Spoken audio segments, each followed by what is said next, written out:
સાબરકાંઠા જિલ્લાના તલોદ ખાતે વિશ્વ હિન્દુ પરિષદ બજરંગ દળ તલોદ પ્રખંડ દ્વારા મામલતદારને આવેદનપત્ર આપવામાં આવ્યું। સાબરકાંઠા જિલ્લાના તલોદ ખાતે જમ્મુ કાશ્મીરમાં ધાર્મિક યાત્રાએ નીકળેલ શ્રદ્ધાળુઓ ઉપર આતંકવાદીઓ દ્વારા બસને ટાર્ગેટ કરી શ્રદ્ધાળુઓ ઉપર ફાયરિંગ કરવામાં આવ્યું, જેમાં 10 શ્રદ્ધાળુઓ મૃત્યુ પામ્યા તથા અન્ય ગંભીર રીતે ઇજાગ્રસ્ત થયેલ છે, જેના વિરોધમાં વિશ્વ હિન્દુ પરિષદ બજરંગ દળ તલોદ પ્રખંડ દ્વારા તલોદ મામલતદારને આવેદનપત્ર તારીખ 14/6/2024ના રોજ આપવામાં આવ્યું। આ પ્રસંગે તલોદ પ્રખંડ પ્રમુખ શ્રી ટીનુભા ઝાલા, મંત્રી શ્રી જયમીનભાઈ પટેલ, વિભાગ સમરસતા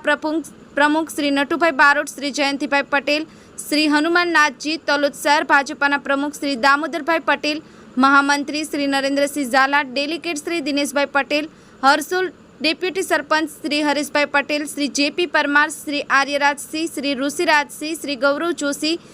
યશપાલ રાવળ, રામભાઈ રાવળ,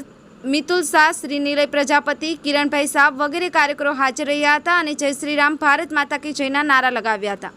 સંવાદદાતા દિલીપ પરમાર, SD ન્યૂઝ ગુજરાતી, તલોદ, સાબરકાંઠા।